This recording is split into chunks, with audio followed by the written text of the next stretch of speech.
Here's a quick podcast for all you true crime fans. The case of the missing Reese's. It was me at the store with my mouth. Motive? They're Reese's. What was I going to do? Stop myself?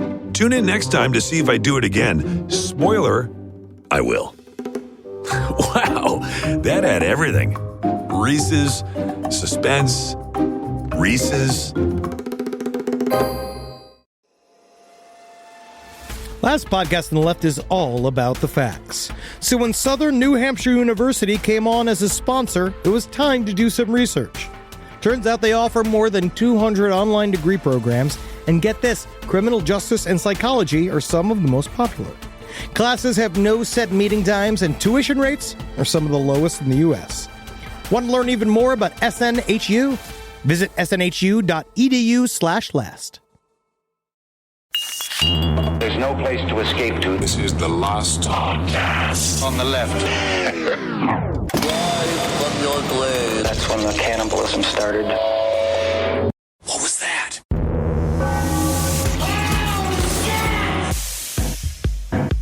Lordy Lou, man. Lordy I showed Lou. up at this.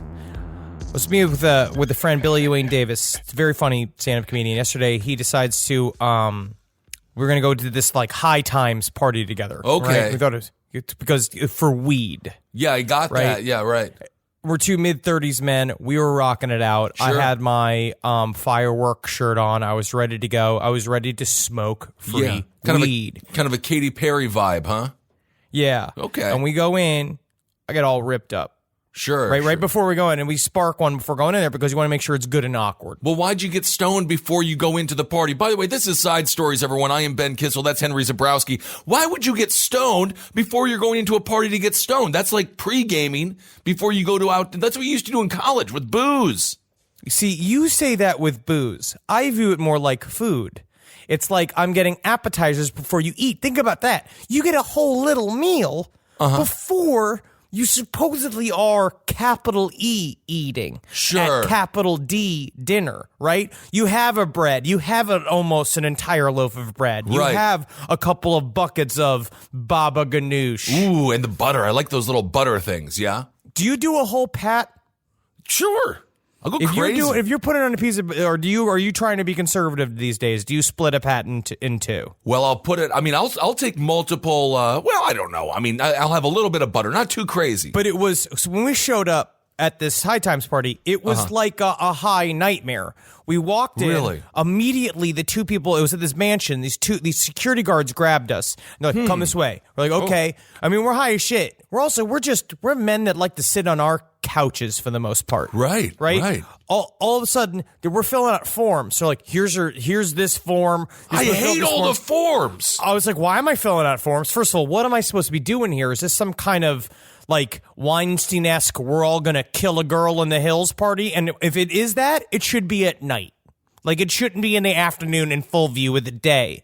And then they were like, don't worry, we're going to talk with the AD. We're going to put mics in you guys. We have cameras everywhere. I was like, this is a high person's nightmare. This is literally Paranoia Central USA. It's a bunch of men with earpieces in and cameras everywhere. This is what makes people have panic attacks where they jump out of their cars when they're smoking weed. Sure. These thoughts. Well, shouldn't not be the driving actual reality. You should not be driving if you're that stoned. But interesting. So it's like, was there a hostile situation? Did you get taken down to a basement? Did they cut off people's toes in front of you? What happened? We left. Good. All right, everyone. That's for the best. I was at a party last night for Carolina Hidalgo, Marcus's girlfriend. She celebrated a birthday, and I can't met believe she is 22 years 22. hurt. Wow, unbelievable. And Holden McNeely was there at this party. Of course, Holdenator's ho. That's what he says. And, whatever. He brought his own game controller to Marcus's house, and he brought his own Street Fighter game, and it was really a throwback. I felt like I was back in middle school, and like your big nerd Fred comes over, and he's got his own power pad, and he was very dominant with it. Is it good that it felt like middle school? No, it's weird. It's weird that he brought it. Travis, am I not right? It's weird that Holden brought his own video game controller to the party. Who does that? We're in our 30s. I smoked a little bit before showing up for that party, and I still ended up on Marcus's couch playing Cuphead for 40 minutes, completely alienating my girlfriend, which was a jerk move. Travis gets it. That's what you're supposed to do. You're supposed to, I honestly do believe the idea of smoking before you go into an establishment, a part of it is kind of you're adding a purposeful cloud of confusion so that you can kind of test your brain to see if it's up to the challenge of being out with people. I once was invited to, do you know the James Beard House? James Beard. You got to go? Big fancy restaurant chef house. Well, isn't that some award you get? You get a James Beard James award. Beard award. So It's a big deal. Is it for facial hair? No. It's for food. No, It's you for fucking food. asshole. So I was invited to like a fancy wine dinner thing, and this was right after. I don't know if you remember, some guy tried to blow up New York City, but all he did was blow up a dumpster in Chelsea. Yes, I remember. Yeah. And then he got hammered and went to Jersey and passed out outside of a bar, and then they arrested him in the morning. That story is actually very underreported. The dude, for those that don't recall, it was right out. It was 23rd Street and 6th End or 7th Ave, something like that. And the guy just got immediately lit.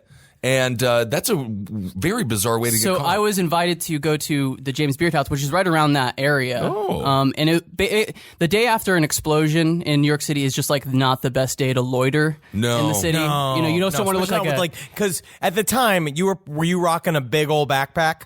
I was wearing a huge backpack. I had a huge. This is back before you guys like really paid me. Also, so I had like a huge like hole in my crotch in my jeans, and I was a little high. Back when you really had to earn every laugh, that you had to earn every smile. So I went and I was waiting for someone to let me in, a guy that invited me, and so I was staying outside the James Beard House with fucking hole in my crotch. Oh. And a limousine pulls up and Lady Gaga comes out with about 4 huge British bodyguards. And so she gets... Now, how'd you know they were British? Well, they look like a flock of James Bonds, and they kept saying, "This way, Mom, this way, Mom." Oh. So 3 of them ushered her into the James Beard House while I'm waiting outside, and one of the bodyguards told me to fuck off. Hey, all right. So I fucked off into the night. Well, you made it. Was she wearing her meat suit? Because I loved that meat suit that she had. Remember that? She dressed like a T-bone steak. It was one time. But it was and that's awesome. all the woman ever has to hear ever again. Oh, you wear a meat suit one time. Everywhere I go, I'm a meat suit woman. To the James Beard House, she wore a little black dress. Okay. Little black dress. A meat suit would have been more appropriate because it's a restaurant, and that would be on theme. Anyway. I always felt about Lady Gaga that if we did meet in a way, in some way, shape, or form, I'm not saying she'd like be bowled over by me. I don't think so. Like in terms of like wanting, I mean, let's just face facts. I am charming. Okay. Sure. We know that for a fact. Right. Well. But I think that she would date me ironically. Like, she would date me as an artistic choice. You think she has that kind of time to just ironically date random Polish people? She can do whatever she wants. Yeah, I think she's busy. Speaking of Polish, we're going to talk a little bit later on here about Wojtek. Now, this is a Polish bear. Breaking news, a Polish bear from World War II. 1942 to 1963. This is side stories, ladies and gentlemen. This is not where you get all of your information. However, this is a really interesting situation that occurred during WW2. It's about a Syrian brown bear. Listen, I got this from a listener. I can't find his name. He's like, should look at this on side stories. And I just got a thing, and it just said "Badass of the Week," Wojtek, the army bear. And I was like, yeah, dude. Yeah. And it turns out he's fucking a Polish hero. He's another Polish hero that joined the ranks of the Polish army, working for the Allies in order to fight the fucking Nazis. Evidently, he was the rank of corporal. So that's a big deal for a bear. Not so easy to do. That's big. And he said he'd sit around the fire. They found him with a young Indian boy, a Polish. I mean, obviously, this is a Polish army. Right. Of course. A young Indian boy that they found on the street. He was just like, oh, I'm so hungry. She's like, no, do not save me. I do not have enough food for my bear friend. And they found he was this little bear, and then they raised this bear up to hate Nazis. And they would Good. sit around the fire with them and smoke cigars and give it vodka and shit. Well, in the spring of 1942, the newly formed Anders Army left the Soviet Union for Iran, accompanied by thousands of Polish civilians who had been deported to the gulags following the Soviet invasion of Poland in 1939. And during a rest stop near the town of Hamadan in Iran, while en route to Tehran, a group of Polish soldiers encountered a young Iranian boy who had found a bear cub after its mother had been shot by hunters. This is Bambi. This is the story of Bambi, but it's about a bear who ended up fighting the Nazis and defending freedom across the globe. What a better story than Bambi, because then you also have the same thing. It's like it's mistreated. It's this bear that's getting mistreated, played by a Bradley Cooper. Of we course. could do this in a movie. Sure. And then it gets to go, and then you do have 25 solid minutes of bears ripping up Nazis. That's a movie. Oh, absolutely. Of course. This movie is awesome. By the way, we will be talking about the new Puppet Master film, The Littlest Reich. Speaking of Nazis, Henry and I have very varying, extremely different views on this film because I liked it and Henry is being a little stick in the mud as far as I'm not being a stick in the mud. I'm the funnest boy that's ever lived. All right, look at my shorts. Look at how. Yes, you are Look wearing at my shoes. I got these new shoes. Look at these shoes. They're green. They look like you stepped in gack. Remember that? It's fun, though. That's what the kids are doing. All right, so we're going to go through. All right, so Kissel and I are very similar. And I don't know about Travis. You watch the same amount of horror movies as we watch? Yeah, I was pretty much raised on horror movies. I have Blade from Puppet Master in my room, a replica setting in my room. We saw you purchase it this year at Comic-Con, which was a lot of fun. You and Marcus got to go and live your boy dreams. Yeah, and Marcus has 6-shooter in his living room, and I have Blade in mine. Should we wrap up on the bear? I think that I just feel like it's going to be one of those topics where we jumped in. Is that what you should go do? Is go look that story up. It's fun as shit. I just saw it. I just started going through it, so I want to watch. I want to see if there's any doc footage on him. There is a documentary about him. I have to see it. So apparently, the bear was donated to the 2nd Transport Company, which later became the 22nd Artillery Supply Company. He was given the name Vocek, and Vocek initially had problems swallowing and was fed condensed milk and an old vodka bottle. He drank. He didn't drink the vodka. He ate the bottle. Now this is the kind of soldier you want. So the guy was having a hard time swallowing. So then they gave him fruit. They gave him marmalade. They gave him honey and syrup, and he was often rewarded with beer. This is the greatest story in the history of stories, and why aren't we only talking about this every day? I don't know. I want to see him getting trained. I want to see him having them, because you know what they probably had to do is that the trainer would be like, good boy, chick. And then he's just like, he's like, okay. He leaves. He gets dressed in a full Nazi uniform with like padding on it, with a big like fucking swastika on it, going like, I kick it, boy, chick, I kick. And so you have to go in and probably like smack the bear around dressed as a Nazi for him to start realizing that you got to start attacking the Nazis. This is a Polish training mechanism. It's really unique to the Polish people. That is for certain. Apparently, he also began smoking cigarettes. He also loved wrestling with soldiers and was taught to salute when greeted. This is incredible. What's the name of the movie? What's the name of the movie about this bear? I have to watch this like immediately. Wojtek, the bear that went to war. Oh, that's fucking awesome. And the image of... And can he confirm kills? Let's see here. I'm going to look up Wojtek confirmed kills who battle Nazis to be remembered. Oh yeah, because in 2010 they gave him a statue. He got a statue? Oh, that's great. And that the statue, Edinburgh Zoo, because they retired him to the Edinburgh Zoo. Oh wow. Oh, he's at the Skorsky. He has a little monument in London where he's got books. Oh my God. Books. So yes, apparently after the battle, after the war, He's got a great picture of him holding a piece of artillery. That's kind of his logo. Yeah, after the war, he went to the Edinburgh Zoo, and that's where he spent the rest of his life. And oftentimes journalists and former Polish soldiers would come by and toss cigarettes at him, and then he would eat them. And I guess that made him happy. So he really did. Like every soldier, like every post-war soldier was just like, throw me some cigarettes. I don't smoke them, I eat them. Like, he is such a classic. He's a classic warrior. I love him. Oh my God. He died. I want to see what his confirmed kills are. I think he might have been like a peaceful symbol. Could be. Ah, damn it. He is holding an artillery shell in the picture. That's sort of his iconic image. So I don't know how peaceful, but He may have been more of a mascot. Yeah, he died. Which is fine. He died December of 1963 at the ripe young age of 21. I thought the Bears lived a little longer than that. Oh, actually, here, I'm reading a BBC article about him, and Okay. there's actually a quote here about Ben. For him, one bottle was nothing. Weighing 444 pounds, he did not get drunk. He's like Andre the Giant. I've been meaning to ask you this question recently, Kissel. We'll get back into this topic. We'll wrap it up. Do you wish beers were physically larger on the whole? Like, do you wish that beers Well, were they got like the 20 18 ounce? They got the 24 ouncers now. The tall boys, when we did our show in Santa Ana and in Phoenix, both of those venues had tall boys. So the beers are pretty big now. I think they're doing all right. But in order to make you feel more comfortable, do you feel uncomfortable with a normal beer looking small in your hand? Well, it is kind of strange. It's that iconic picture of Andre the Giant holding the 12 ounce. I think it's a Molson or something like that. I'm a little bit like that. Not quite as big as Andre, but yeah, 12 ounce beer, it seems a little tiny, and it gets lost in my hand.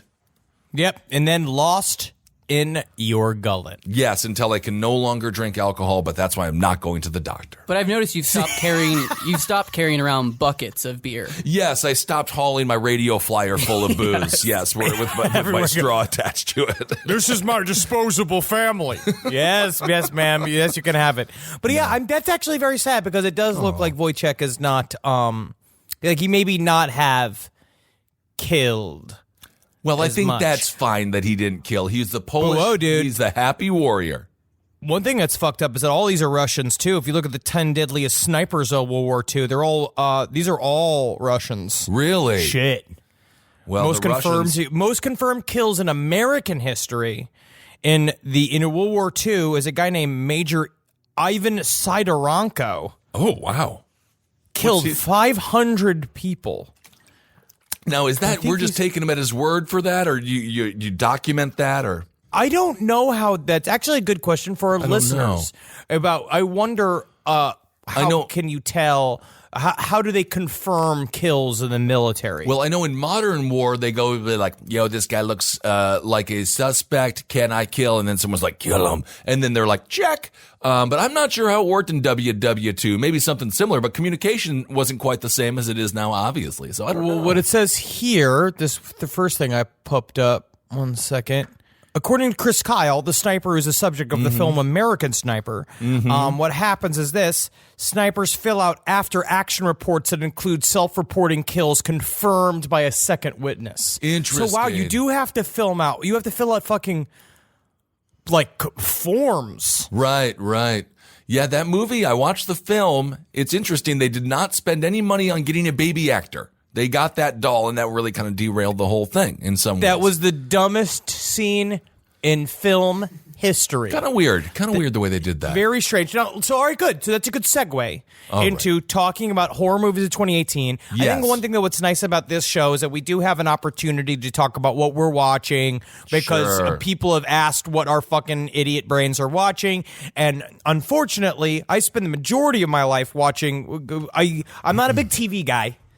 Except for love that sharp objects. Yeah, you love sharp objects. I feel like you sharp objects, and Castle Rock is also very good. You have a TV butt. You got the body of a TV guy. No, it's tighter than it was. No, I know it's tighter than it was.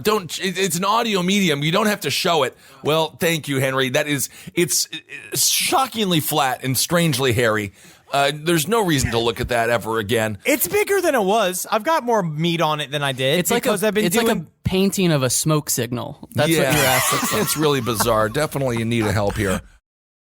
This podcast is brought to you by Squarespace. Squarespace is an all-in-one website platform that helps you stand out online. Yes, that's right. You don't have to smash your face with a hammer. You can just start a business. It's got everything you need on Squarespace, from securing your domain to building a professional site and showcasing your work all in one place. Let's say you want to show everybody how you can carve your ribs out of your lower abdomen so that you look more like a Ken doll. That's amazing. You can bring your vision to life with AI-powered design or curated templates, plus flexible editing tools that helps you create something that truly reflects your style, especially if you are somebody that is trying to corrupt the young men of America. That's what Squarespace is really going to help you. Squarespace makes it easy. It makes it easy for you to put all that together, and you just go to Squarespace and do it all. Thanks, Braden. Head to squarespace.com/left for a free trial. And when you're ready to launch, use offer code LEFT to save 10% off your first purchase of a website or domain. Is there anything better than a summer evening outdoors? Enjoy your space to the fullest with new greenery from Fast Growing Trees. I love a big, thick bush. Fast Growing Trees is America's largest, most trusted online nursery, and they can send me a big, thick bush any time of the day. It arrives at work. It arrives at my car. I can pinpoint on a Google map where it is. Send me a big, thick, brown bush. And they send it immediately when they have it, because sometimes the shaver comes to town. I remember one time I ordered a cherry wood tree from Fast Growing Trees, and my God, I couldn't cut it down no matter what my father told me to do. I had to lie to him about it, and next thing you know, I became the first president of the United States of America. And even you can become the first president of the United States of America with Fast Growing Trees. Right now, get up to half off select summer planting essentials, plus get an additional 20% off your first purchase with code LEFT at checkout. That's an additional 20% off at fastgrowingtrees.com with code LEFT at checkout. Offer is valid for a limited time only. Terms and conditions apply.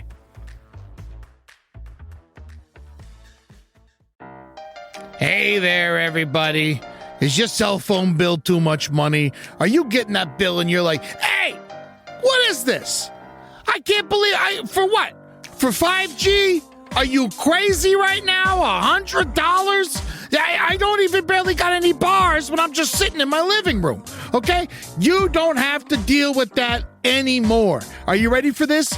$15 a month. That's right, $15 a month on Mint Mobile. Yeah, baby. Get their wireless plan, because they're just sitting there on the T-Mobile 5G network, and it's just $15. Your whole life, you're just paying all this money every month. You're like, why? Where's it going? It's going to these phone companies that are robbing you. So go to Mint Mobile. Let them help you talk to your mom. So get your new wireless plan for just $15 a month. Go to mintmobile.com/LPOTL. That's mintmobile.com/LPOTL. Cut your wireless bill to $15 a month at mintmobile.com/LPOTL. That's it. There's no catch. Upfront payment of $45 for 3 months, $90 for 6 months, $180 for 12 months. Plan required, $15 per month equivalent. Taxes and fees extra. Initial plan term only. Greater than 50 gigabytes may slow when the network is busy. Includes up to 20 gigabytes hotspot. Capable device required. Availability, speed, and coverage varies. See mintmobile.com. All right, I know what you're thinking. I like to go banking, but I don't want to give to these big old banks all the time that cater to the 1%. Well, go ahead and get yourself hooked up with Chime. It's banking built for you, not just those rich jerks. And they got thousands of fee-free ATMs, because why pay to get your own money?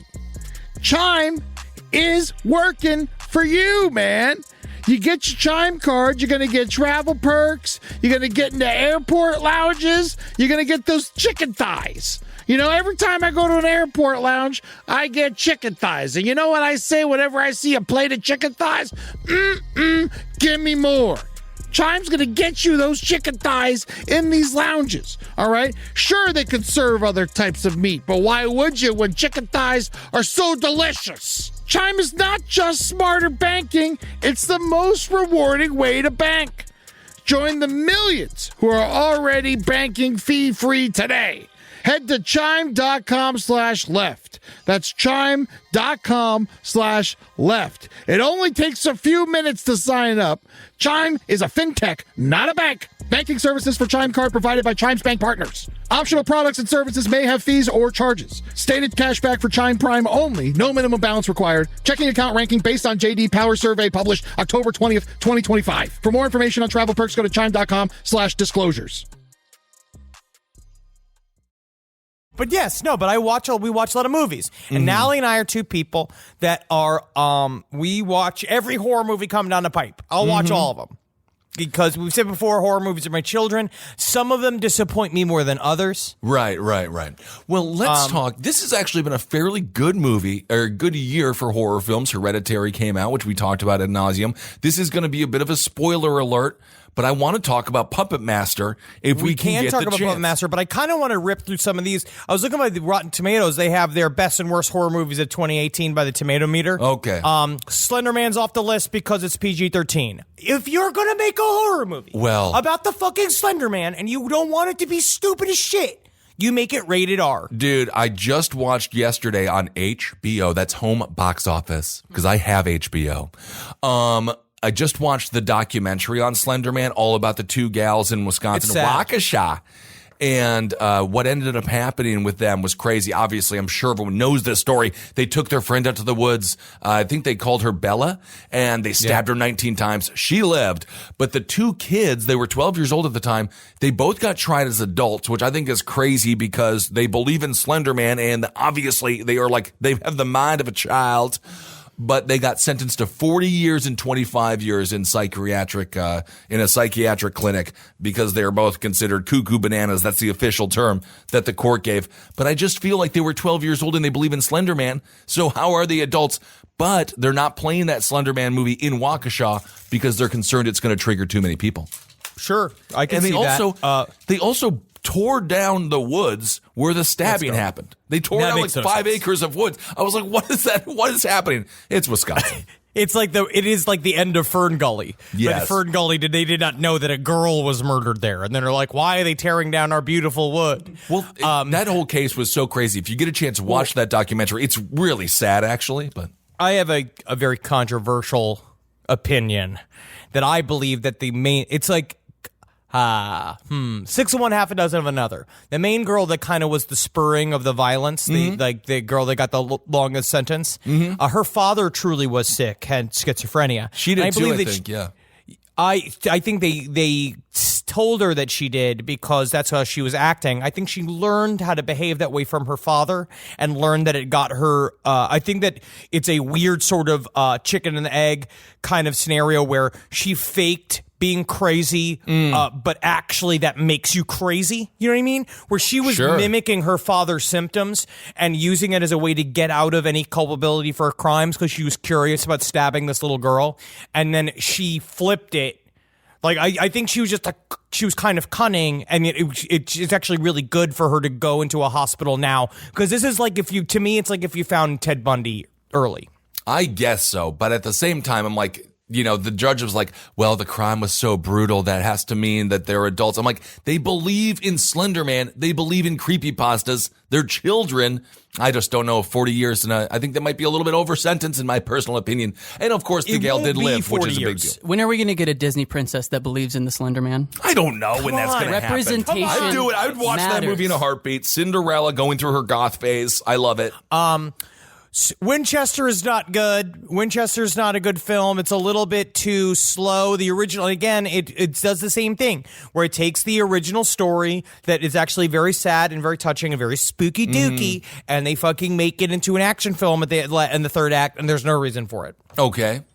But what's it, Helen Mirren looking good. Of course, always one of the greatest actors in Hollywood history. Well, so then I saw Blumhouse's Truth or Dare. Yes, Truth or Dare was one of the dumbest movies I've ever seen. I thought it was fun. Skip it. Yeah, it is fun. It's a fun. good. They make when they go evil, they make like the bitter beer face. Yes. Yeah. Well, the thing with Yes, Truth or bitter Dare beer is, face. and again, this That's is right, they do. bitter beer face.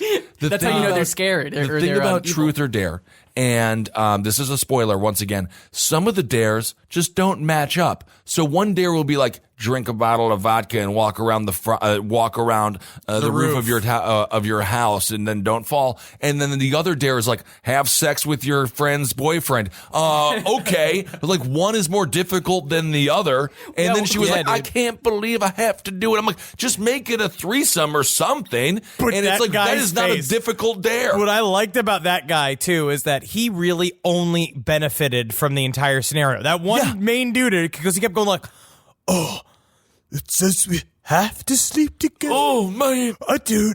I can't believe I have to do this. And then the other dare is like, take your eye out. Like, it's just ridiculous. Yes. Yeah, I feel like one of the dares was like, open yourself up to the concept of love. Yeah, it's like, what has happened? That those are not, they don't make any sense. That's really fucking can't do it.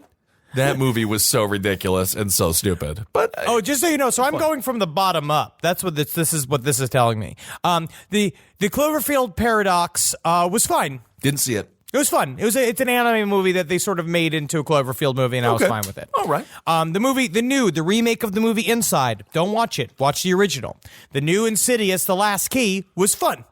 I have to see that one. Look at this. I feel like I'm not providing enough hot content here. That's the one with the monster has a key for a finger? Yes. We had a good time with it. Fun, it's not good, but it's fun. I love the Insidious series. And that one, I was just like, ugh, I don't know. I heard it wasn't so good, and I didn't really want to ruin the series. It's not. What you should do is watch Them. That's the French film that Strangers is based off of, the one with Liv Tyler. That movie's pretty good, but Them is like horrifying. And if you can deal with subtitles, there's not that much. It's a very quiet film as well. So I recommend that movie if you have to watch one of them. All of the French films are wonderful. And one that's not this year, but I rewatched recently that was really good was The Devil's Candy, which is also really good. Yes. Demon House was really good by Zach Baggins. There are a lot of people that gave this shit because he's the guy from he's the creator of Ghost Adventures, and it does have a Ghost Adventures flair to it, but it's a fucking really good semi-fiction / documentary style horror movie that'll get your blood pumping. All right, I saw that one. I didn't click on it because of Zach. Sometimes I look at his face, and we've talked about this before. They're always yelling at the ghost, and I say, leave the ghost alone. I bring some pizza, bring some Pepsi, but he did good. Down. Yeah, okay. But he did good in it. He did good in this one. The First Purge. Check it out. So much fun. Also, I want to point out this film. It's called The Night Eats the World. Did you watch this? No. Speaking of French films, this is a zombie movie. It's kind of a hot take on a zombie film. Basically what happens is the guy goes to a party. He ends up falling asleep in the back room, wakes up. Everyone at the party has turned into a zombie. And they don't really explain what happened, but then he's in this apartment complex, and it's a pretty good adventure. So I highly recommend The Night Eats the World. It's good? It's great. It really is beautiful. It's a really well shot film. I feel like this episode of Side Stories is like the video you watch in the back of a taxi cab with Sandy Kenyon going, watch it. Watch it. Go see it. I'm fine with this because this is kind of like everyone always asks for a horror movies thing, so this is kind of just what I'll spit them out. You know what I mean? You go. I want to talk about shit Puppet to do. Master. We'll talk about Puppet Master. I'm disappointed in Puppet Master. Why don't you like check out Dead Night? Check out Dead Night starring Bria Grant. Okay. She's really fucking good in it. It's a really good indie horror movie. We had a really good time with it as well. It was very good. Very nice. But I would say, and The Endless is also very good. Okay. My friends Aaron, it's very good. You should fucking check it out. And Pie Wacket was also good. Are you just plugging the movies that your friends are in? No. Pie what's Wacket happening? I know no one in. And Mom and Dad is the other must fucking see. See that right the fuck now. Mom It's and very, Dad, very good. it stars Nicolas Cage. And who's the mother?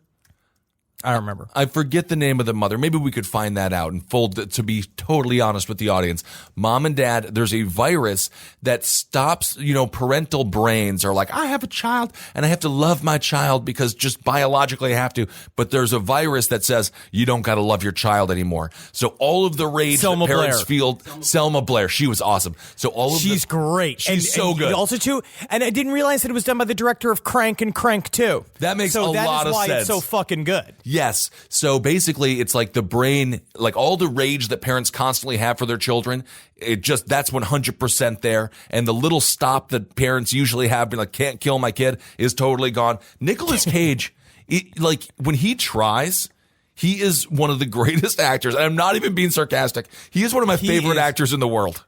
He is. He's so funny. I just love that about him. Is that I know for a fact that it's that he has sometimes will do, because he has a new movie coming out that's supposed to be good. Mandy. Where you could see his agents come to him and be like, Nick, you got to act in this one. And he's just like, what are you talking about, man? It's been like, you got to act in this one. All right. Like, all right. And then he actually reads the script and he actually does his work. Where Mom and Dad, it's just him fucking uncorked. It's incredible. There's a whole, basically in the basement of this house, he's putting together, I believe, a pool table. And the pool table becomes crucial when you begin to see him just deteriorate into a madman. He's every, parents must love that movie. That's all I'm going to say. Parents must relate to that film because I'm sure they want to strangle their children on a regular basis. But legally you can't. And then morally, it's also not right. Good cover. Thank you. Do you want Very to talk? good cover, Can we as talk always, about Puppet Kissel. Master? Oh, yes, we can. Okay. There's a thing. Okay. New Puppet Master came out. I immediately clicked on it. Okay. Right? Because we just saw the kiosk at Comic-Con. They're doing a big roll-off for the new movie. I'm very excited. I was very excited for it. Mm-hmm. But I just felt like they did a really good job with the kills, which obviously is the most important part. Thank you. But it got to the point where I was just fast-forwarding to kills. And I stopped watching the movie. And I wanted the puppets to be used in a more fun way. I wanted more puppets of them in character.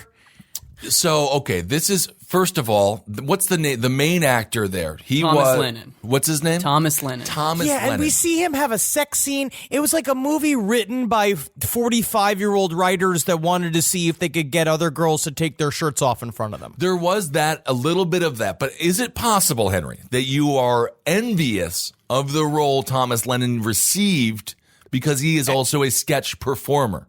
Every role that I'm not in. Okay, so I'm upset about. That is one of my theories on maybe why you didn't like it. Because you're right, the dialogue sucks. The dialogue is super stupid. It was just there's one just sexist guy.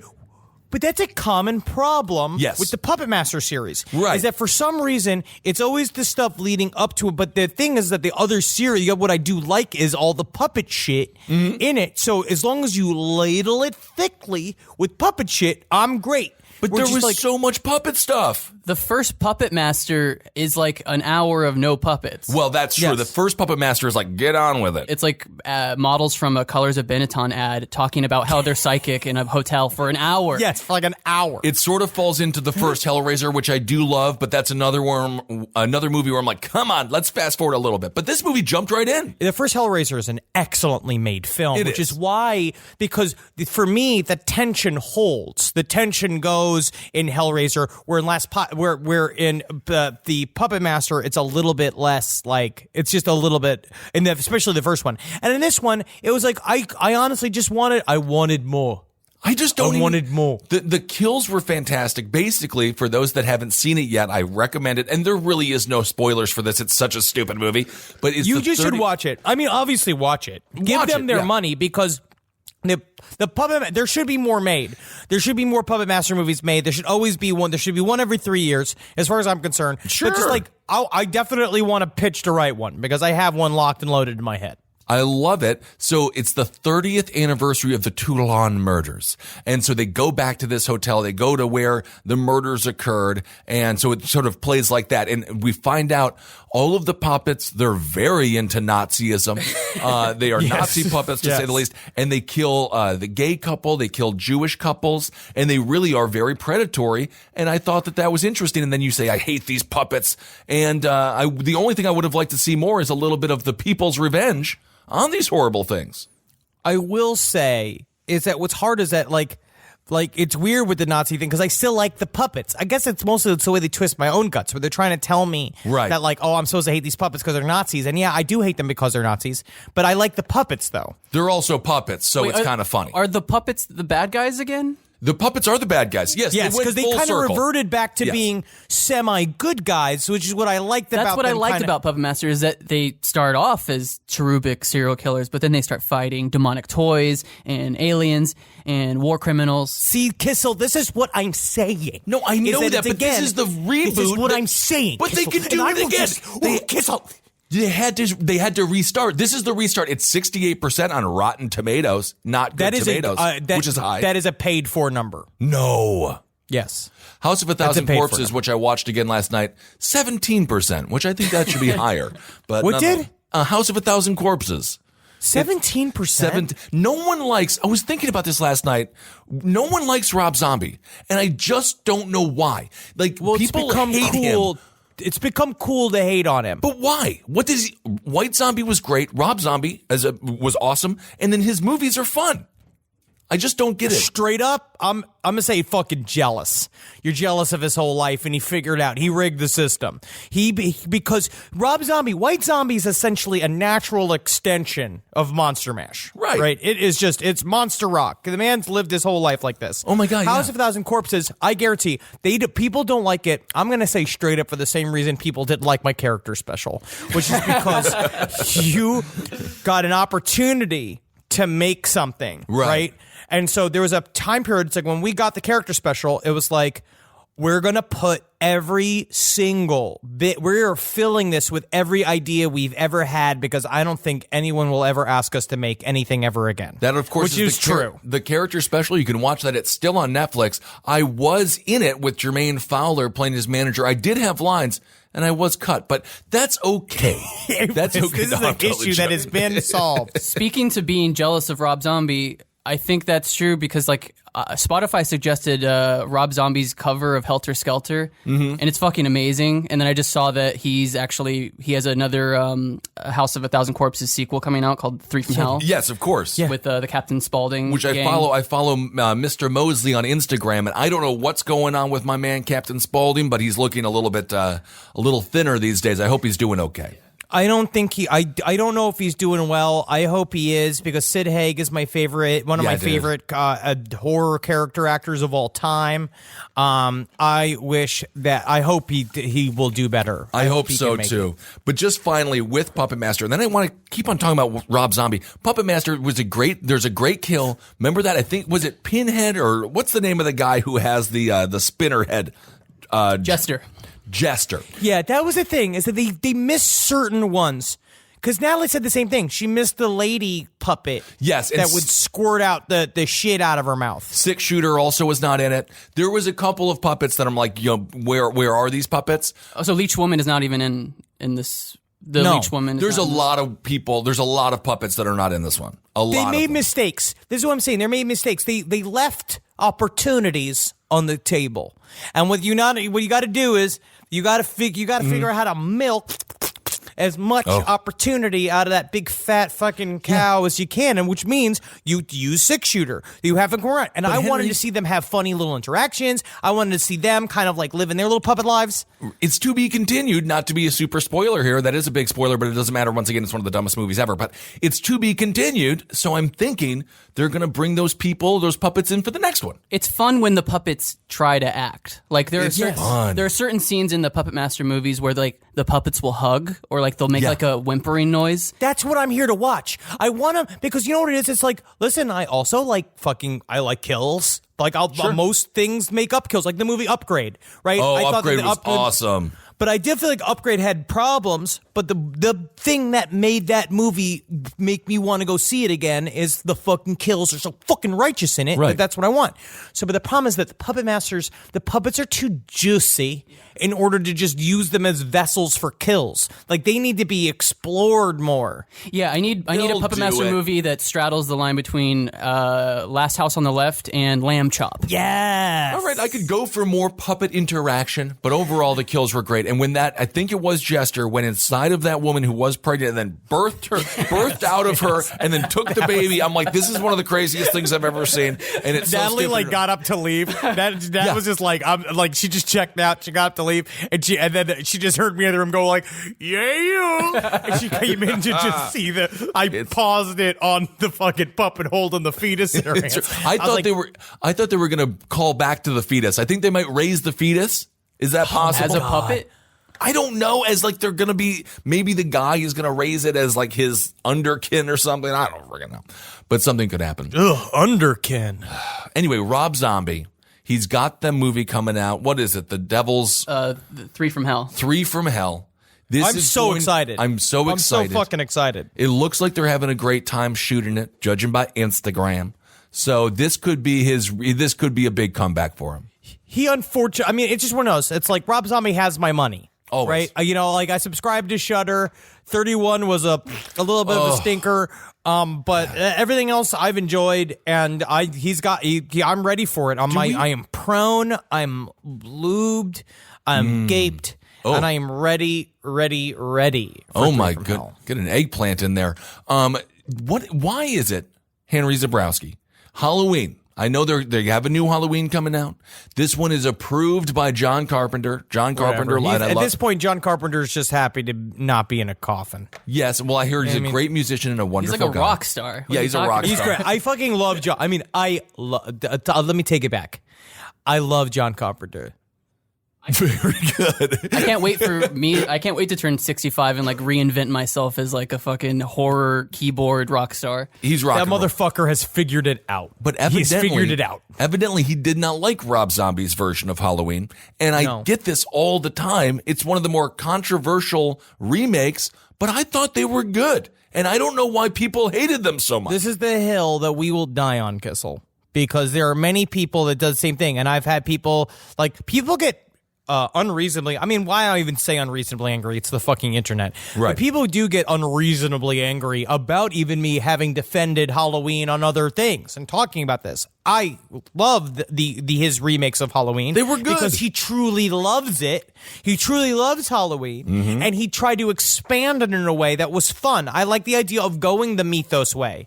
I love the masks of Halloween sidebar. I love all that shit. That's the kind of thing I like, adding the kind of dark magic to it.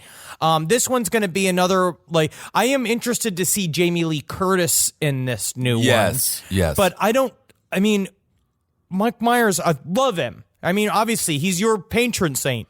Well, I'm more of a Jason guy because he was tortured and abused by those children. And I do like that Jason, when he does have a motive, and it's just like he loves his mother. And I think that's really sweet. Michael Myers is more of a stone-cold sociopath who killed his family. Jason is defending the memory of his mother. So I like that better. But it is nice. But to the point that Michael Myers is also a big old dude, I do like that. There's not a lot of us out there. Who do we got? We got Jason, Michael Myers, and then Hatchet. And that's basically it. And let's list off the famously short horror Warwick characters. Davis is one of the greatest actors in the history of actors. Leprechaun, if you come at me ever once and even vaguely accuse Warwick Davis of giving less than 110% of the Leprechaun, I will whip you across the mouth with one of my fucking shoes. Uh-oh. Brad Dourif as Chucky. Yes, Brad Super Dourif. funny. Yes, super really funny. Good. Really good.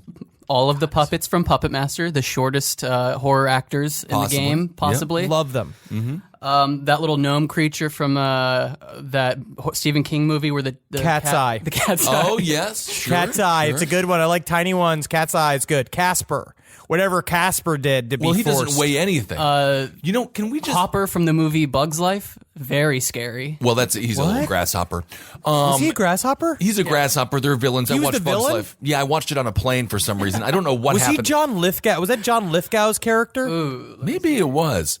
What do you think about this? Obviously, Mr. Warwick, of course, also the great film. Kevin Spacey was Hopper. Okay, so that's why he was scary. So Warwick, what was the other movie that he was in? Maybe the one with Val Kilmer, really famous. Love the film, sci-fi. Which one? Fantasy. The one with Warwick Davis. Willow. That movie was Willow's great. very difficult to find to see. Like you can't rent it. You have to purchase the DVD of it. It's like Really? fucking what's his putz? It's like The Room. I was thinking about this the other day. When it comes to people like Warwick Davis, great actor, Peter Dinklage, he refuses to do anything that he sees as like stereotypical for a little person actor. But I think that he would do so great. Yes. As like a leprechaun type. If they rebooted that and just made it, I just wish that he would be like maybe more, well, he wants to be seen as he's a very like artsy actor. You know, but I wish that he would just like dumb himself down a little bit. Yes. To reboot the Leprechaun series. No. He's got to hold the line. I understand. He's got to hold the line because there's too many guys Sully in the water. That's true. He's got too many other guys that are desperate. He's not desperate for work. He can do whatever the fuck he wants. I know. I just feel like he would do so great in that role and like make it super horrifying. Yeah, I'm going to say, Warwick Davis had better control of his body.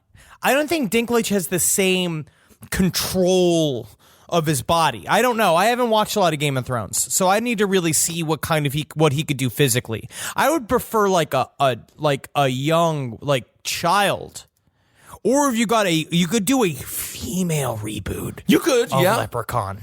Sure. Like I would see that in a second. Sure, yeah. Speaking of horror movies, I was going to bring up a serial killer. Okay. The otaku killer. No, this is very interesting. I feel like now this is going to be another episode of Last Podcast. I feel like this is a really good cargo once we start really dipping into international serial killers, because this guy was known for like, he did a lot of fucked up shit, right? Like he was very vampiric in his crimes. Yes, well, right around the same time as the U.S.'s moral panic with like blaming Mortal Kombat for violence and stuff, Japan was having a similar thing with anime, due in part to Tsutomu Miyazaki, the otaku killer, who was this guy that mutilated 4 young girls in Tokyo. And when the police seized his home, in addition to finding thousands of mutilation videos, they also found anime and horror movies. And so that quickly became associated with these killings. So they blamed anime for this man being a total sociopath? Yeah, I think he took a bunch of pictures of girls and their dead corpses and all this kind of shit, but it was mixed in with anime. in his house they found about 5,200 videos of girl mutilation videos. Jeez. And alongside it they had like, I guess, Trigun or Neon Genesis Evangelion or something. And, Wow. And then they're like, this is the problem. This is That's the problem. This is the problem here. Vash the Stampede made me do it. Was it a satanic panic type thing, or was it just all like the culture, the video games, the music is causing this man to murder? Well, so this guy was, first of all, this guy was born with he didn't have any wrists. His hands were like deformed. He was born premature, and his fingers were like attached to his forearms. So he had, think Chris Elliott from Scary Movie 2. Let me get it with my strong. Yes, he had Chris Elliott's strong hands in Scary Movie 2, and so he was teased and isolated in his as a child. Okay, and he basically like flunked out of school and isolated himself. He had no friends. Mm-hmm. His parents were like business types, go getters who didn't want to listen to his feelings. So he says the only person I'm having a difficult time having sympathy for the no risk serial killer, but all right. But the only person that got him was his grandfather. And so when his grandfather died in 1988, he delved into a deep depression, and he started to kidnap young girls at playgrounds and just off the side of the road. There was one story of a 4-year-old walking home from a play date. A 4-year-old by themselves walking home. A little bit young to be doing the journeyman story there. And he abducted her and then did, there's a lot of horrible stuff that you can say, but he would let the bodies decompose after all is said and done, and he would take their hands off and drink the blood from the hands. And anime was the problem? He was ignored as a child. Yes. But how is I don't understand how people get to the conclusion and be like, I figured out the culprit. Those animated cartoons with the ladies that look all weird. It's the cartoons.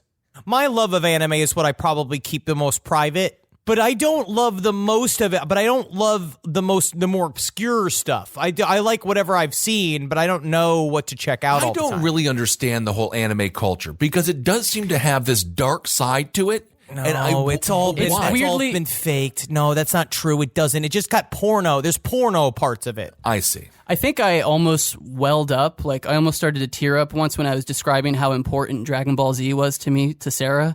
Like that's how. Okay, why? That's what it does. Can I just ask- Evangelion meant a lot to me. I saw all the Evangelion, and I get it, but I don't. It doesn't end. There's no conclusion. You're not a real. Not to say you're not. It's something wrong with you. It's something bad about you. But you're not an actual sci-fi nerd. No, I am where not. It's like anime is just really hardcore thinking man's sci-fi. please. But every once in a while, the thinking man, he just loves a pair of big floppy tits with like really pink nipples on them and like something that's not a dick because it won't go past the sensors. So it's got to be a tentacle or something go inside of That's juicy. That's what I'm talking about when I said the dark side, the weird part, all the tentacle stuff. I just don't understand. But that was just because the Japanese government thought it was too weird to show a dick to go into a vagina. But the tentacles are somehow not weird? Yes. Okay. All right. But why do you love Dragon Ball Z? When I started high school, I had just moved to Georgia from Kansas, and I was one of the only white kids at this predominantly black school. But Dragon Ball Z it was just instant connection with people right off the bat. Yeah. And I almost feel like it's like how so many people tap into Kanye West just across the world. It's just the feeling of id. It's the super ego. Dragon Ball Z taps into the id. Interesting. All right. Well, that's Don't really... cry here, man, though. I have a bunch of friends. You can cry. I mean, obviously, you can cry if you want to express yourself. I have a bunch of 30-year-old friends with future trunks tattooed on their back and stuff. Don't know what that is, but that's really nice. You know, I'll say that too, because you know what? That'll be. This is me putting my like. You know what that sound is? Grab my soapbox. Clump, clump. Stand on top of it. This is the problem with the true popularization. I don't know if of that's nerd culture. All right. Where it was nice for our little pockets to exist, where I could sit and speak in. It is nice that I could speak in like the little like shrouded like corner of shame about my nerdisms with people, and that's how you made friends for life. Where now it's just like, I'm a nerd. I like Wonder Woman. Where it's just like, you're not a nerd now. Everyone likes Wonder Woman. That's true. I did watch the Justice League film, and that was one of the worst movies ever made. But that I watched it on accident. Flush it down the fucking toilet. Henry, what is your favorite anime? I feel like I know the different phases of your life a little bit, but I don't. When were you an anime person? He's a nerd I just of all would go kinds. through there's a bunch of movies that I watch. I like the movies more than the series. And I'd say my favorite anime movie is Perfect Blue. Okay. What does it all mean? What is that about? It is about essentially it's pretty fucking sweet. It's a singer quits her band to become an actress and sheds her good girl image to further her career, and basically it turns out it's this she's a robot. She's like an AI person. That's it's very close to the plot of the great animated feature Sing, involving all the pigs and the porcupines. And there's a whole breakdown. There's a breakdown anime? between fantasy and reality. People are stalking her and shit. It's great. Okay. It's just what Japanese anime does great, which is mind-bending sci-fi. I like the stuff that blurs fantasy and reality. I like the stuff that's about like Evangelion when it gets into this shit, being like, oh my god, they're crucifixes. Like I like that kind of shit where it's like robots becoming man and robot becoming one, aliens from a different kind of the weird spirit. Like I don't care about cutesy, like except I think the girl who jumps through time is a good one. And then I did like Azumanga Daioh. That was a very funny Japanese school one, but that's really only good if you're fucking high as shit. It seems like that might be a good component to watching any of these movies. Yes, and Fooly Cooley's great. When I was first watching Neon Genesis Evangelion, it was also when my dad was trying to make me go to church on Sundays, and I remember sitting in church after watching all of Evangelion and thinking, these fools. Because that's what happened. Fools. The Evangelion gave me the tools to really start like the idea of like deeper thought. Like I was always into sci-fi as a kid, but the idea of like that's kind of about the time I started watching that as I was really heavily reading PKD for the first time, as I was getting into real ufology at the same time, like all that kind of stuff, or all of that weird extra layer thought, and I was doing a lot of hallucinogens. Did you just call all Philip that kind of K. Dick? mixed? Did you just call Philip K. Dick PKD? Yeah, bro. Good Lord. Okay, well, that's very good. So check out those feature films. I feel like I was far more vulnerable in this episode than I've ever been, and I feel like naked and ashamed. PKD. All right, let's see here. So that's basically it. So what happened? So this guy, he got arrested. You know, and actually, and that's a weird thing. He like the Shinrikyo stuff. Yeah. That those people, it took forever for them to get executed, right? So like Miyazaki was arrested in 1990. He didn't get hanged until 1998. Dude, they hang out.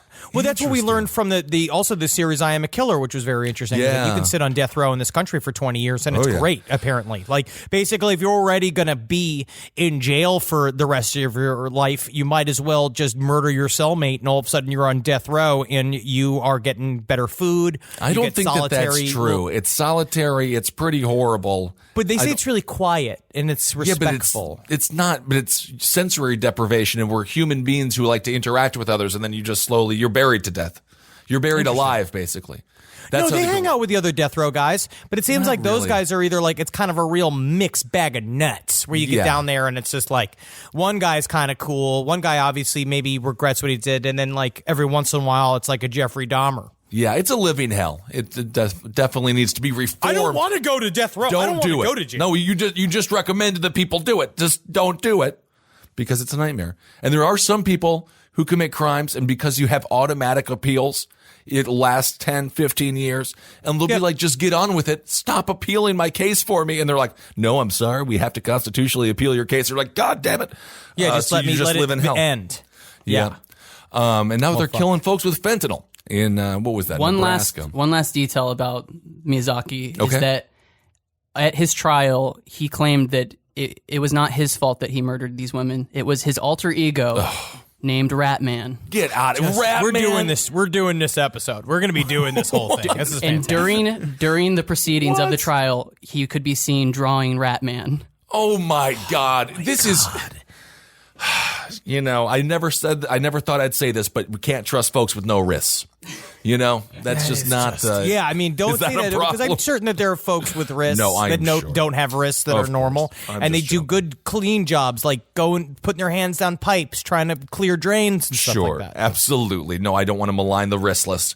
I love you all. All right, everyone. Well, thank you for listening to this episode. We had a couple of fun conversations there about horror films, so check them out and let us know what horror movies you're watching. DM us on Instagram. You can tag me on Instagram, and then I'll see it on Instagram, and then I'll put your photos on my Instagram, and it's a lot of fun. Get that Shudder and watch the movie Alone in the Dark. Ooh. Check out Dragon Ball Z on Crunchyroll.com. I don't think that needs any more press. It's really quite popular. All right. Well, this was fun. Hail Satan, man. What a fun time sitting and talking. Sitting and blabbing, laughing, living, and loving, as you might say, Henry. You see, you did this. I know I did that. You know what I don't want to do? Because you know what I'll say is, like, I think a lot of podcasts like to immediately jump into either monetizing a tagline these days, or a lot of people want to develop a tagline and make it. So I'm not going to just say Triple L, or I'm not going to say that this is my tag for this show. Right. It's not going to be live, laugh, and learn always, or live, love, and learn, or live, laugh, and like. I'm going to say, I can flip it to whatever I want. Sure. I can say just like, eat, fuck, dance, grind, stack, win. All right. Well, yeah, three words together, apparently. All right, everyone. Hail yourselves. Hail Satan. And follow us for all of the whatever the fuck it is you want on LP on the left. Yes. Bye. Congratulations.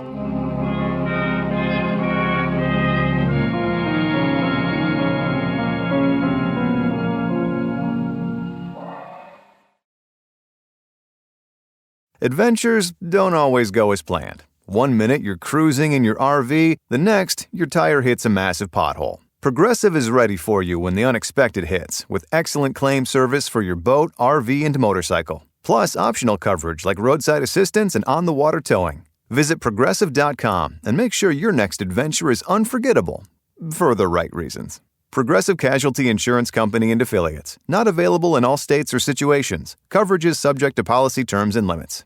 Stitch Fix. Stop shopping, get styled. A+ on the outfit, Miss Turner.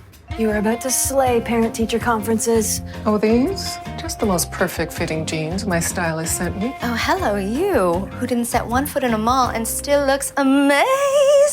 Just share your size, style, and budget, and your stylist sends personalized looks right to your door. Stitch Fix. Get started today at StitchFix.com. To my stylist. This look is dedicated to you. Thank you. Thank you.